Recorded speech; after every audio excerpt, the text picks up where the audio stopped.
హెచ్చరిక, దైవజనుని హెచ్చరిక. దొంగతనమును హత్యను నాశనము చేయుటకు వచ్చును గాని మరి దేనికి రాడు. ఏంటంటే నేను మంచి కాపరిని, వాడు అపవాది దొంగ దోచుకోవడానికి వస్తాడు. నీ దగ్గర ఉన్న సంతోషాన్ని, నీ దగ్గర ఉన్న సమాధానాన్ని, నీకున్న పరిశుద్ధతను, నీకున్న విశ్వాసమును, నీకున్న భక్తిని, నీకున్న సొత్తును, నీకున్న సంతానాన్ని వాడు తను దోచుకోవాలని ప్రయత్నిస్తున్నాడండి. ఎంతమంది వాళ్ళ సాతాను చేతుల్లో చిక్కుకొని సమస్తం పోగొట్టుకుంటున్నారు. ఎప్పుడైతే దేవుని కాపుదల పోయిందో సాతాను చేతుల్లో చిక్కుపోయాడు. దొంగ వాడు ఏం చేశాడు? దొంగల చేతుల్లో చిక్కితే ఏం చేశాడంటే వాడు అతని బట్టలు దోచుకొని అతన్ని కొట్టి కోర ప్రాణాలతో విడిచిపెట్టేశాడు. మొత్తం దోచుకుంటాడు సాతాను. అంటే వాళ్ళ సాతాను మాట విని పాపానికి, అల్పకాల పాప భోగానికి చోటిచ్చిన వారు ప్రభువుకి నీ జీవితం ఏమంటే ఇవ్వకుండా సాతానుకి బానిసలైపోయిన వారిని చూడండి.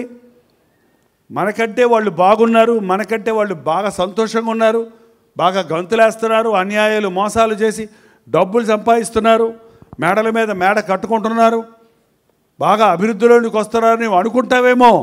కానీ బైబిల్ చెప్తుంది దుష్టులకు విజయమో కొద్ది కాలం ఉండును. యేసుక్రీస్తుని ఎరగని వారి ఆశీర్వాదాలన్నీ అబ్బా అబ్బా అనిపిస్తుంది, మళ్ళీ ఒక్కటి కూడా మనకి చివరికి మిగలదు. దేవుడు ఆశీర్వదిస్తే అది ఎన్నటికి ఆశీర్వాదం. ఈ మనుష్యుడు దేవుడు ఆశీర్వదించిన యెరూషలేమును వదిలిపెట్టి, దేవుడిచ్చిన రక్షణ వదిలిపెట్టి ఎరికోలో వ్యాపారం చేయడానికి వెళ్తున్నాడు. ఎరికో అంటే వ్యాపార కేంద్రం అదండి. లోక బిజినెస్లు చేయడానికి వెళ్తున్నాడు. దొంగల చేతుల్లో, సాతాను చేతుల్లో చిక్కున్నప్పుడు సర్వము దోచుకొని అతన్ని కొట్టి ఏం చేశాడండి? కొట్టాడు, చితక కొట్టాడు. తిరుగుబాటు చేయొచ్చు నిత్యము మీరేలా కొట్టబడుదురు. దేవుని బిడ్డలమైన మనము సాతాను చేతుల్లో చిక్కుకొని నష్టపోతున్నామండి. వేశ్య లోతైన గొయ్యి, పరస్త్రీ ఇరుకైన గొడ్డ. ఒకడు అగ్ని మీద నడిచిన ఎడల వాడి కాళ్ళు కమలకుండునా, ఒకడు వడిలో అగ్ని ఉంచుకునే ఎడల ఆయన వస్త్రములు కాలకుండునా, తన పొరుగు వాని భార్యను కూడు వాడు ఆ ప్రకారమే నాశనమగును అని వాక్యంలో ఉందండి. నేనేంగా చెప్పేది, ఆ వ్యభిచారములో, ఆ జారత్వములో పడ్డవాడిని పైకి రాలేడు. వాడు సంసోను లాంటి బలవంతుడిగా చేత కాలేదు. ఒకతను చూచనని వేశ్యల దగ్గరికి వెళ్ళటం మొదలుపెట్టి జీవితంలో దేవుని ఆశీర్వాదాలు పోగొట్టుకున్నాడు. దేవుని బిడ్డవైన తర్వాత నీ దేహం దేవుని ఆలయమై ఉన్నది. ఎవరైనా దేవుని ఆలయాన్ని పాడు చేస్తే నేను వాడిని పాడు చేస్తానంటున్నాడు. సారాయి తాగేవాడు తన ఆలయాన్ని పాడు చేసుకోవటంలా, వ్యభిచరించేవాడు తన అవయవాలను అపవిత్రపరచుకోవటంలా, కోపానికి, కక్షకి, ద్వేషానికి, దుర్వ్యాపారాలకు చోటిచ్చి దేవుణ్ణి మరిచిన వారు సాతాను చేతుల్లో చిక్కుబడిపోతారు. కొట్టాడు. ఎందుకంటే ఇవాళ ఎందుకు రోగాలు, ఎంత విపరీతమైన రోగాలు, ఎన్ని భయంకరమైనటువంటి రోగాలు. దేవుడు ప్రతి రోగము నుండి మనల్ని స్వస్థపరచడానికి ఆశపడుతుంటే మనుష్యుడు తన ఇష్టానుసారంగా జీవించి వ్యభిచార సంబంధమైన రోగాలు, ఎయిడ్స్ వంటి రోగాలు ఎంతమందిని ఇవాళ వెంటాడుతున్నాయి. సారాయి తాగటం వల్ల, పొగ త్రాగటం వల్ల ఆరోగ్యానికి హానికరమని అక్కడ వేస్తూనే ఉంటారు, మళ్ళీ తాగుతూనే ఉంటారు, మళ్ళీ అమ్ముతూనే ఉంటారు. దేవుడు తెచ్చిన రోగాలు కావివి. నువ్వు నీ అజ్ఞానం వల్ల, నీ అవిశ్వాసం వలన, నీ అపవిత్రత వలన, నీ పాపపు కోరికల వలన తెచ్చుకున్న రోగాలు. ఆ రోగాలతో కొట్టబడుతున్నారు మనుషులు. నడు నొప్పి, గొంతు నొప్పి, మెడ నొప్పి, ఒకటా ఎన్ని నొప్పులో మనిషికి అరికాలు నుండి నడినెత్తి వరకు నొప్పులే, జబ్బులే, రోగాలే. ద్వితీయోపదేశకాండం 28వ అధ్యాయంలో ప్రభు చెప్పాడు, మీరు నా ఆజ్ఞలను పాటిస్తే ఈ ఐగుప్తు రోగాలు మీకు రాకుండా నేను చేస్తాను. ఈ లోకంలో రోగాలతో అందరూ బాధపడ్డా నీకు నేను ఆరోగ్యం కలుగు చేస్తానంటున్నాడు ప్రభు. ఆయన మాట వినని మూలాన, మన ఇష్టానుసారంగా వెళ్ళిన మూలాన సాతాను ఉచ్చుల్లో పడి వాడు ఆశ పెట్టి ఎరవేసి మనుషుల్ని పట్టి పీడిస్తున్నాడు. యెషయా గ్రంథం 66వ అధ్యాయం 2వ వచనంలో సగం భాగంలో, ఎవడు దీనుడై నలిగిన హృదయం గలవాడై నా మాట విని వణుకుచుండునో, ఎవడు నా మాట విని, ఇదిగో యేసయ్య మాటలు వింటున్నారు, ఎవడు దీనుడై నలిగిన హృదయం గలవాడై నా మాట విని వణుకుచుండునో వానినే నేను చూస్తున్నా.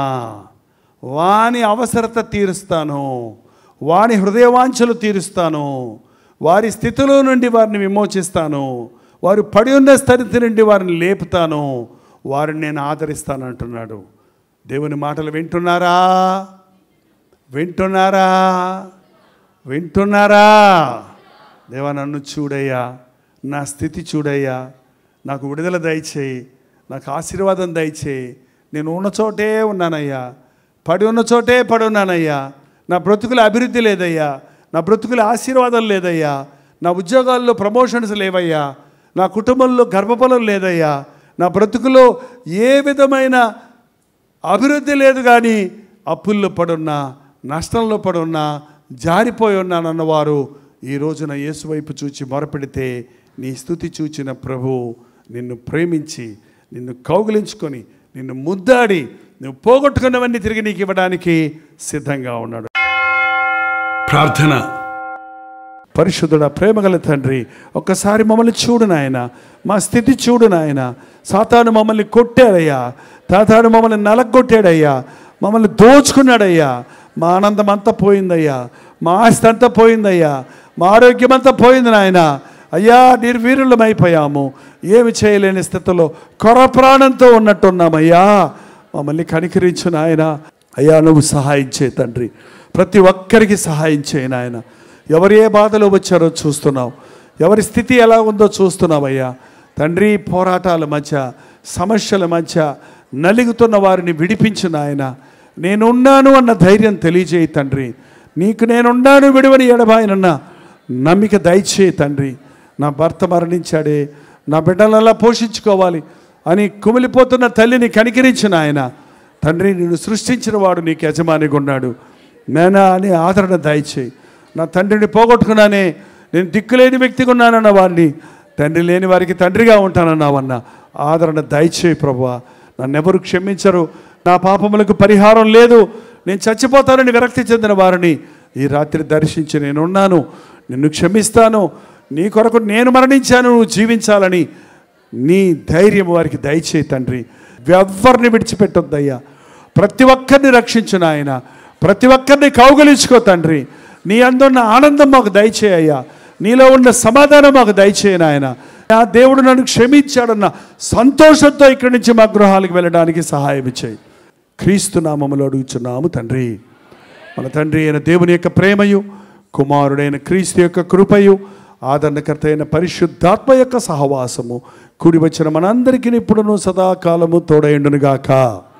ఆమేన్, ఆమేన్, ఆమేన్.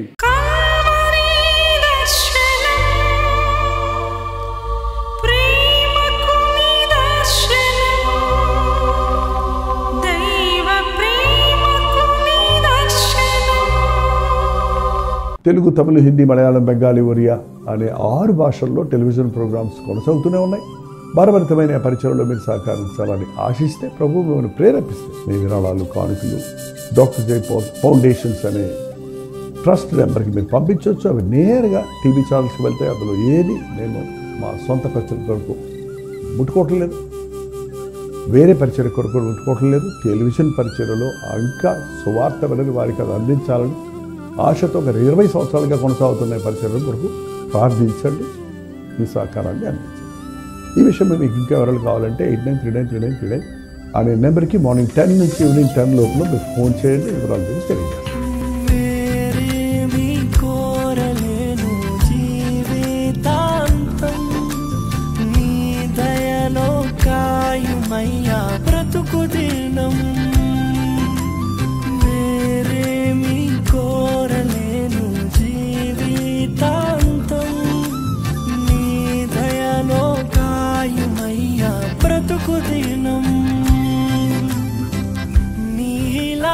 దైవం